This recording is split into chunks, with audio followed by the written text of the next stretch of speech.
বহরমপুরে, সেখানে ইউসুফ পাঠানের সমর্থনে প্রচারে ইরফান পাঠান, দুই পাঠান ভাইয়ের রোড শো দেখতে পাচ্ছেন সেই ছবি।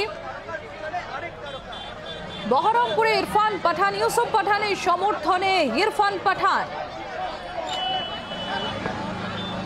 রোড শো পাঠান ভক্তৃদ্বয়ের, দেখতে পাচ্ছেন সেই ছবি আপনারা। সোমা মাইতি আমাদের প্রতিনিধি রয়েছেন আমাদের সঙ্গে। সোমা, ইউসুফ পাঠানের সমর্থনে এবার ইরফান পাঠান প্রচারে।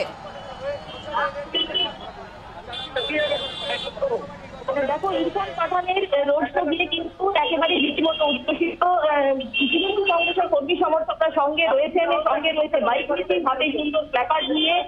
বেলডাঙ্গার বড়ুয়া মোড় থেকে রোড শো শুরু হয়েছে, সঙ্গে রয়েছেন কংগ্রেস নেতৃত্ব। হাত নাড়িয়ে রাস্তার দুদিকে দাঁড়িয়ে থাকা কর্মী সমর্থক থেকে শুরু করে সাধারণ মানুষ দাঁড়িয়ে রয়েছেন ইরফান পাঠানকে একবার দেখার জন্য। তাদেরকে অভিনন্দন জানাচ্ছেন, কেউ বা ব্যাট তার দিকে বাড়িয়ে দিচ্ছে, কেউ দিয়ে দিচ্ছে। তৃণমূল কংগ্রেসের একই সঙ্গে শেষ মেলার প্রচারে কিন্তু তৃণমূল কংগ্রেস ঝড় তুলতে চাইছে বেলডাঙ্গা বিধানসভার বিভিন্ন এলাকায়। এবং যেহেতু হাই প্রোফাইল কেন্দ্র বহরমপুর লোকসভা এবং শেষ মেলার প্রচারে কিন্তু প্রত্যেক রাজনৈতিক দল তার কিন্তু শেষটুকু দিয়ে প্রচারে একেবারে মরিয়া চেষ্টা চালাচ্ছেন। এবং দাদা এবং ভাই দুজনেই রয়েছেন এবং তারা হাত নাড়িয়ে শেষ মেলার প্রচারে কিন্তু তৃণমূলের কর্মী সমর্থক সাধারণ মানুষ যারা রয়েছেন প্রত্যেকে অভিনন্দন জানাচ্ছেন। এবং এই প্রচার কিন্তু তৃণমূল কংগ্রেসের কাছে অত্যন্ত চ্যালেঞ্জিং এবং তারাও চাইছেন বেলডাঙ্গা বিধানসভা বহরমপুর লোকসভা নির্বাচনের ক্ষেত্রে অত্যন্ত একটা গুরুত্বপূর্ণ ফ্যাক্টর এবং বড় ফ্যাক্টর হিসেবে কাজ করবে, যেখানে সংখ্যালঘু ভোট একটা খুব বড় ফ্যাক্টর, একই সঙ্গে পরিযায়ী শ্রমিকও এখানে প্রচুর পরিমাণে রয়েছে। সমস্ত কিছু ফ্যাক্টরকে মাথায় রেখে ইরফান পাঠানের আজকে রোড শো নির্বাচনের আগে নিঃসন্দেহে রাজনৈতিকভাবে অত্যন্ত তাৎপর্যপূর্ণ। আমরা যেটা দেখছি সোমা, দুই পাঠান ভাইকে দেখতে রীতিমতো সেখানে মানুষের ভিড়ও নেমেছে।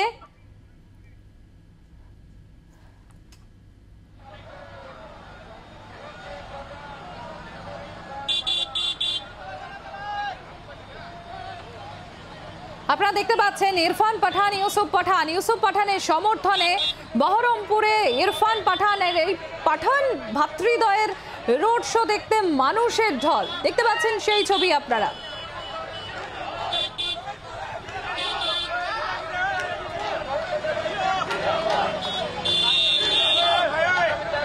ইউসুফ পাঠানের সমর্থনে ইরফান পাঠান রোড শোতে আজকে পাঠান ভাতৃদ্বয়, দেখতে পাচ্ছেন সেই ছবি।